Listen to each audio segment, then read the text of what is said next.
Hello, everyone. It's Giselle from Kids Yoga Stories, and I'm so excited to have dear Kym here with us today.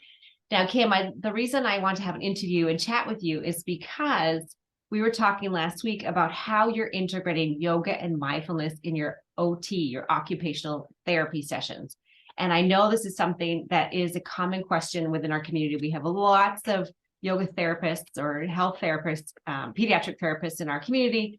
And lots of people are looking at easy ways to integrate into their practices, into their sessions, without having to transform their whole curriculum, right? To improve it. Right. So let's Right. start by just giving, I'd love to hear your background, and then we'll go into some of those tips that you would like to share with us. So first of all, let's talk to us about your background. Where have you come from? Yeah, thanks for having me. I'm happy to share this information. I am a CODA, which is a certified occupational therapy assistant, and I've been one for about 15 years. I graduated in 2008 and worked in skilled nursing facilities as well as the school districts in Washington for a while. And then I moved to Portland and worked solely in skilled nursing facilities. And so I was really missing working with kids at that point. Right. And I just moved to Portland. I had just gotten divorced, like a bunch of things were going on at the same time. Right. And while I already had my own practice of yoga, I hadn't ever heard of teaching it to kids. I had kind of like, it had come through my mind a couple of times, but hadn't really, it just wasn't on my radar really. And then all of a sudden I got kind of an ad, I think it was on Facebook or something, and it was for Mindful Life Yoga for Kids training. And given the circumstances of where I was at in my life at that time, I thought, well, why not? Let's just give it a shot. And it was really a great experience. It was really neat. I went to Steamboat. Some of the training was in Portland, and then I went to Steamboat Springs for 2 weeks and did an intensive training. Right. And with that, they taught us how to adapt yoga and based a little bit on Sonia Sumar's curriculum. Yeah. How to adapt. And so my wheels were turning. I was like, this could totally fit with OT, and so what I found out is that in Oregon, the law is a way that you can't do any sort of sensory work with the kids. You can in Washington. So my mind was thinking I could, incorporate this with the vestibular and the proprioception and all of that. Yes. And when I was in Oregon, I needed to kind of adapt it differently. So I went full bore ahead, got my own rented space, and I got my business name and all of this stuff. And I just wasn't very organized, and I wasn't very, I just didn't know what I was doing. I'd never owned a business before. And so it was more like me paying people to come to the studio space because I didn't know how to advertise, things like that. So I kind of got discouraged. I met Giselle in 2012.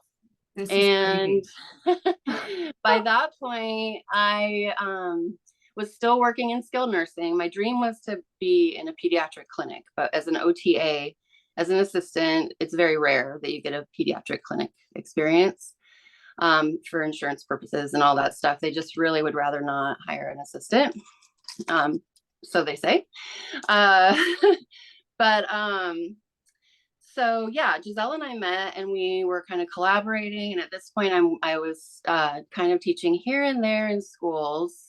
And we sort of met up and tried to kind of help each other out. She was just kind of starting, and you shared with me Sophie's Jungle Adventure. Yeah. And then the Rainforest Lesson Plan. And I was amazed by, the organization of it all and everything. And so a few months after that, I teamed up with a friend of mine, Allison, who owned Move Yoga Studio, it was what it sounds like a portable studio that goes around to schools and rec centers and senior centers and things like that.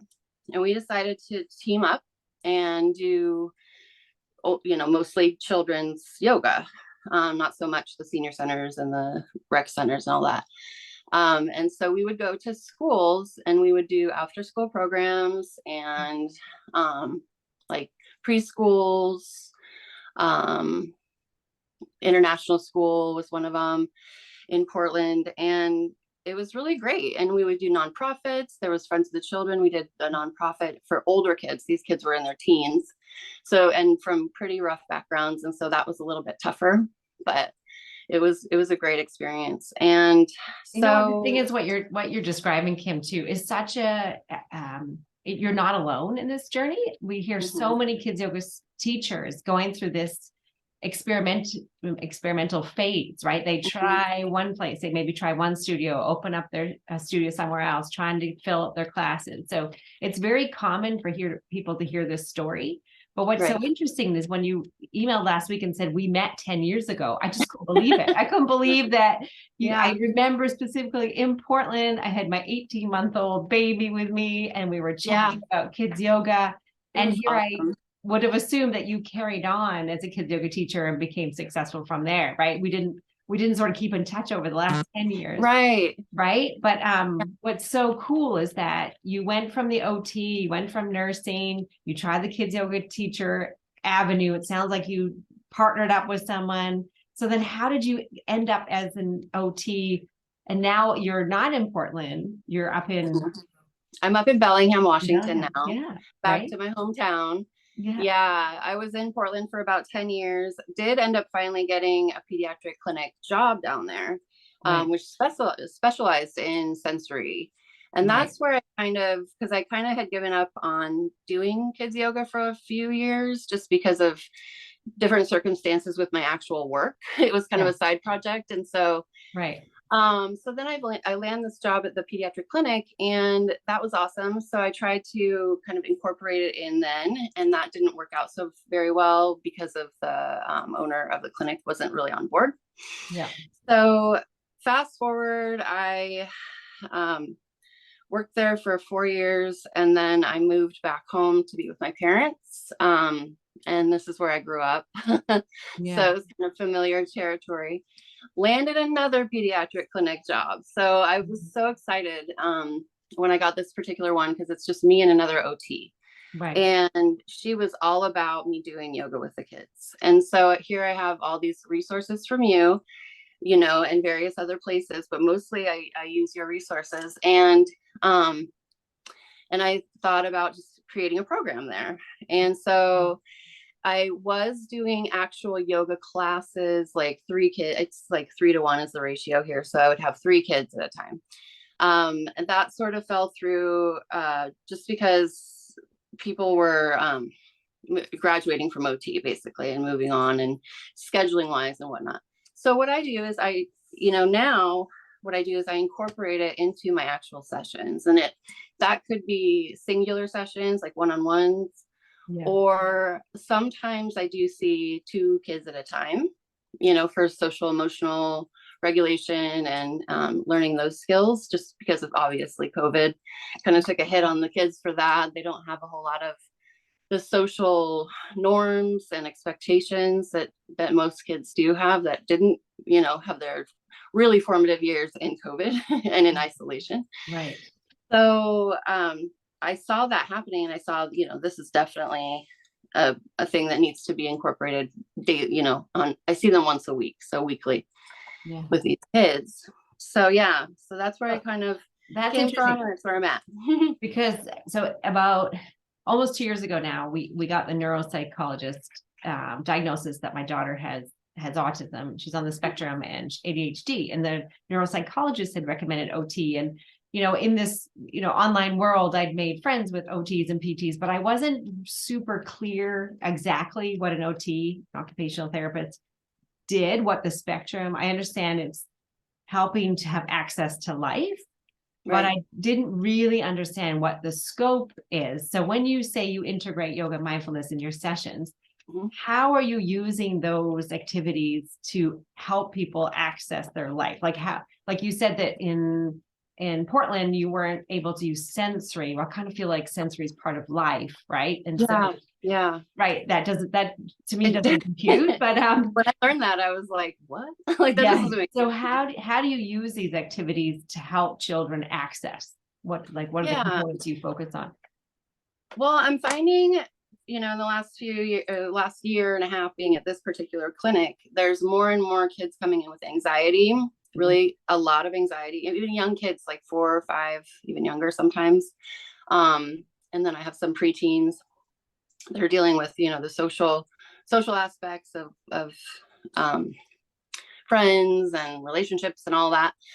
And so I feel like, using yoga and the mindfulness piece, particularly mindfulness piece and the breathing piece, particularly, really kind of teaching those tools to them is helping them access life, because some of them are so debilitated by their anxiety, they miss school or they miss social gatherings or whatnot, and they just haven't had the resources or the tools to know, what's happening for them, why am I feeling this way, and how to identify it and rectify that and what to do about it.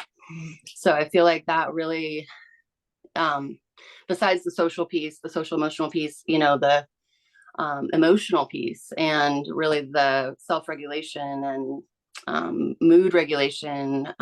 Some of these kids have like really severe outbursts when they don't get their way, You're familiar. Yeah. Yes. Or if, a lot of them are perfectionists. They feel like they need to do everything just perfect. Otherwise they just will panic. It's not right. I didn't do it right. And so teaching the mindfulness, being in the moment without judgment, and present where you are at the time, has helped some of them to kind of just take a step back and say, like, it's okay that this isn't perfect. I'm not gonna let this get in the way of what I need to do next, or the next class, or the next activity, or whatever. Right. So, because one of the things I've noticed that my kid and other kids very externally stimulated and focused. And so, right. They're at school and there's all the demands of school. You come home and then they're in their sports or their homework and then, go to bed. So what I'm curious about is this sort of lack of internal focus. Right. My child, and I'm sure lots of others, she does not know how to be by herself in a moment without being stimulated, Right. And so do A you lot of find the that kids too? don't. Yeah, I do. Right? I do. There's So, like yeah. the breathing, I feel like you said about breathing and mindfulness, it's helping. And of course, my kid won't learn from me. That's just how that goes, but I've spoken to my OT therapist too, that, how do we help her self-regulate, right? In these moments. So. Well, and empowering them to know that they have that tool, that it's, it travels with them everywhere. It's that breath is just part of who they are, and who comes with them wherever they go, and they can access it whenever they want. And so empowering them to kind of look inward and look, educating on the emotions, what they are. We all kind of experience them a little, pretty similar, but I think everybody experiences emotions a little bit differently, and it affects us a little bit differently, everybody. So, giving them the general rundown, this is what these emotions are, or, how are you feeling during this, when this is happening for you? Sometimes they can't identify that, but they know that if they take some deep breaths, do the bumblebee breath, do the figure 8 breath, do, a variety of them, then they can, that it feels better, so they know that it feels better, so why not do it? They might not understand exactly what excited versus happy is, but yeah. Can you walk us through what a sort of a session might look like, sort of beginning to end, on like, Sure. do you follow the same kind of pattern, like a lesson, or I do. Okay. I do. I kind of mix it up sometimes, but it's funny because if I do skip, so generally a session will be like a check-in when they come to the clinic, when they get in the room, kind of check in and see, like, are they wiggly? Are they calm already? Like, are they able to start with breathing and mindfulness, a mindful moment, or do we need to get the wiggles out first? Kind of just check in there. And so I do sort of a warm up, and might do a short, just movement kind of game to get the wiggles out. Yeah. Or start off with having a seat, getting grounded, starting off with a mindful moment. I have a theme of the week because, like I said, I see them once a week. So I always do a particular theme, and I use it for most of the kids throughout, the ones that are appropriate for yoga, obviously. And we'll go through that. I'll announce what it is, and we'll talk about what it means. Like the most recent one is gratitude, as we're coming towards Thanksgiving. Yeah. So talking about what that means. And this is with my five to 10-year-olds. And I do a little bit of a different thing with the older kids. I have a couple 11, 12-year-olds, and then I've got 4 down to 3-year-olds. So I kind of mix it up a little bit, but I do start with some warm-ups. I have a weekly poster up. I love your posters. Oh, great. They're so clear and concise, and they always have an I am, or most of them have an I am statement. So I'll have them pick a pose and their own I am statement. If they can't read, obviously I'll read it to them. Yeah. And then we go do the pose, and then we run through, and that's their I am statement for the day. And so they hold on to that kind of as an affirmation. And then we go through all the poses and read the I am statements, and if I've got a couple of kids in the same room, they can say it back to each other, kind of get that piece in there, the social piece. And then we'll kind of go, we do another, and breathing. Sorry, I totally skipped that. We do breathing with the mindful moment. So we'll do a mindful moment. We'll do a breath, and I have them usually pick out of a hat. I have them sort of written down from a whole list of them, and then they'll pick one, and we'll do it. They each get to pick one if there's 2 of them. And then we'll move into, as they're doing that last round of breathing, I will explain what the OT session is going to look like.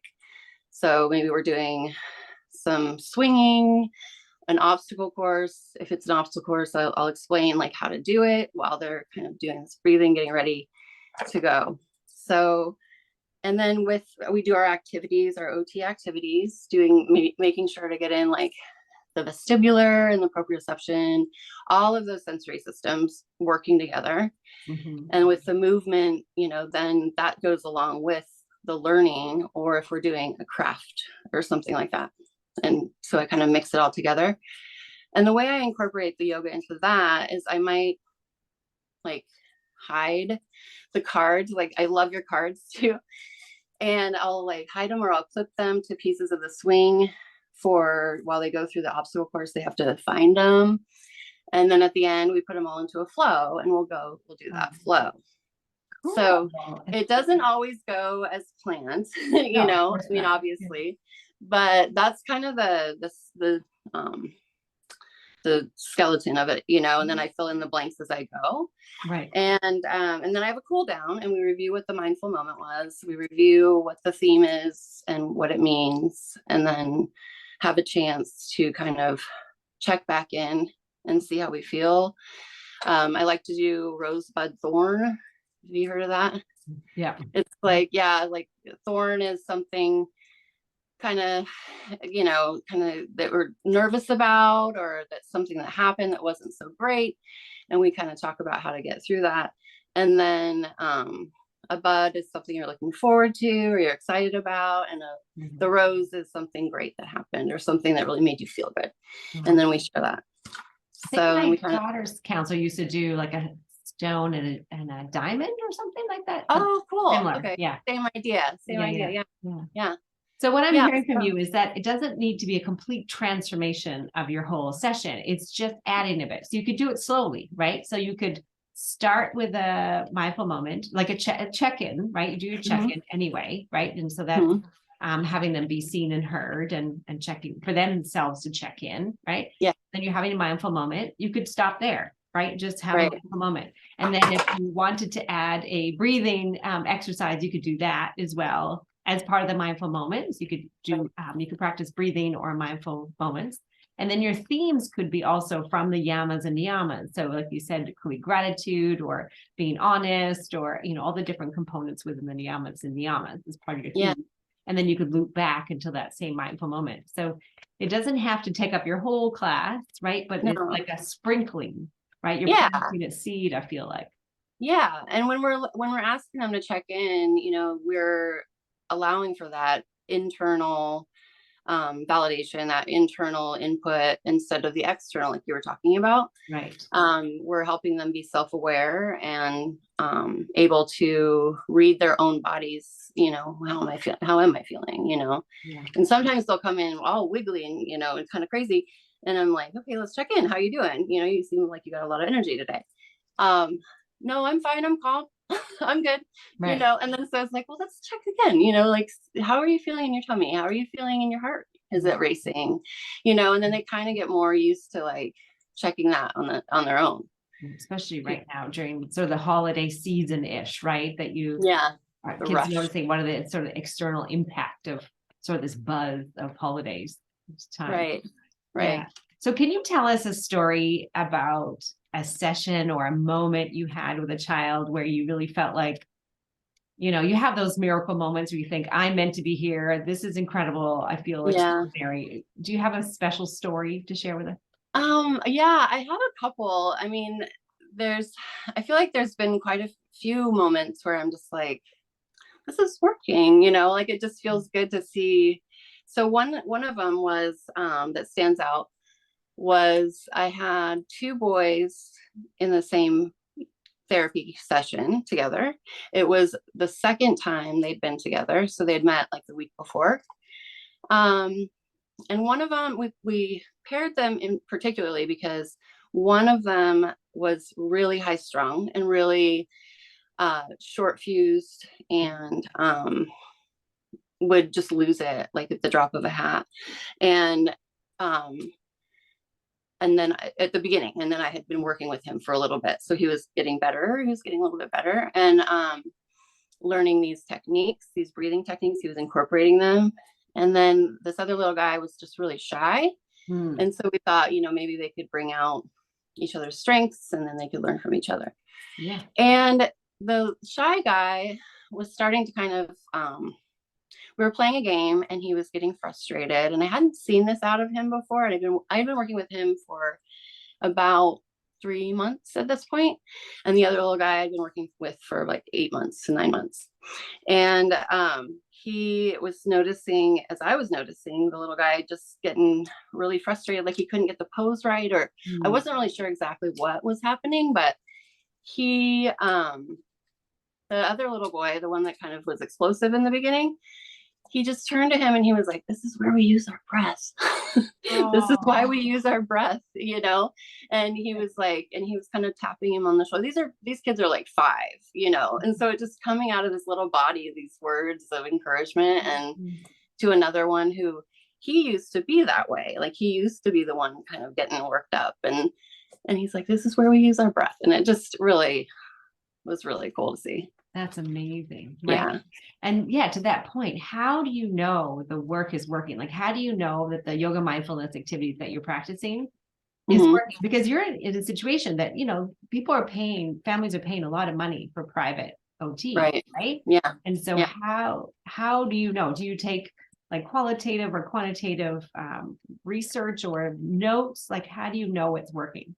I don't take, not particularly specifically for the yoga. We do take like daily notes and say how they did that day. What the way I feel like I know it's working is things like that story, like I can hear them passing it along to others. The carryover, from week to week, when I see that they know the routine, they know, what's expected, and they can share, that they taught their mom a pose, or their dad a pose, or their little brother a pose, or something like that, that they're taking it home and using it is really neat.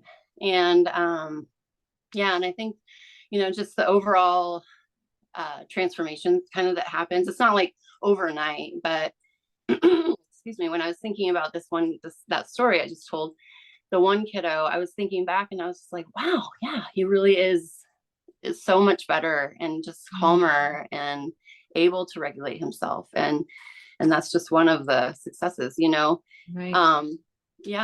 So I think it's, really the carryover and oh, and also when I forget to do the yoga part, or don't forget, but I might have like testing to do or something in lieu of doing the opening mindful moment and whatnot, they'll ask about it. They're like, what about, they miss it. So that's a good sign, I think so.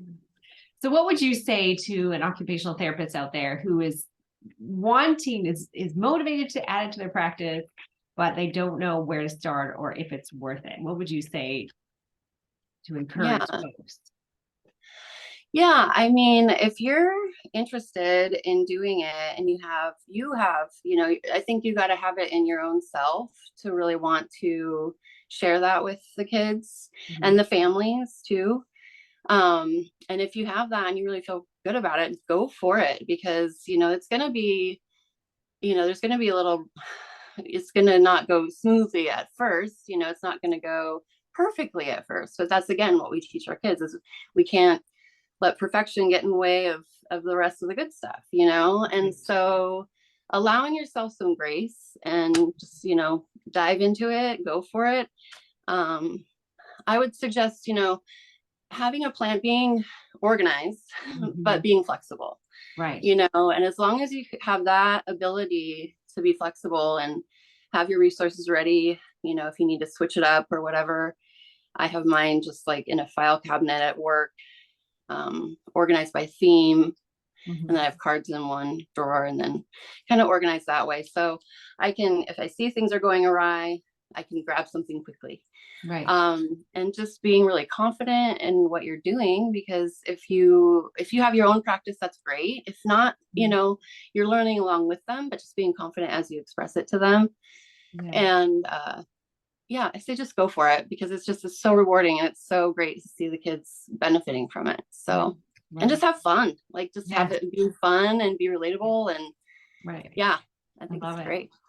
And do you have a favorite resource, a yoga or mindfulness resource that you bring to your sessions? I use the breathing ball a lot. It's like the focus sphere. Yeah. But I will use that I love your breathing cards, like the cards. So we'll pick those out of a hat sometimes. Just the variety of those is great. These are the posters. These are old design, but this is the kind of card. Yeah.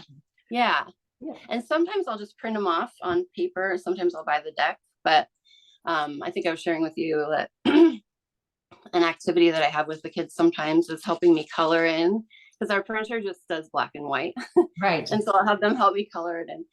But the posters are really fantastic. It's a great visual for them, and they can refer to it if they forget. And then what's the other one? Like, there's so many, there's so many great ones, but those are kind of my go-tos, like the cards and the posters. And then making sure to have kind of a theme just to organize around. I love it. Awesome. Well, thank you so much. Anything You're else welcome. you can say, or where can we find you online? Do you still have your kids yoga? I don't have it anymore. No. I have an email address that I'm happy to share if people want to email me questions or whatnot. It's kymmcota@gmail.com. And I'm happy to answer any questions or give support or encouragement. Great. Lovely. Thank you so much, Kym. I really appreciate you being here today. Thank you so much. Thank you very much. Okay. It's good to see you.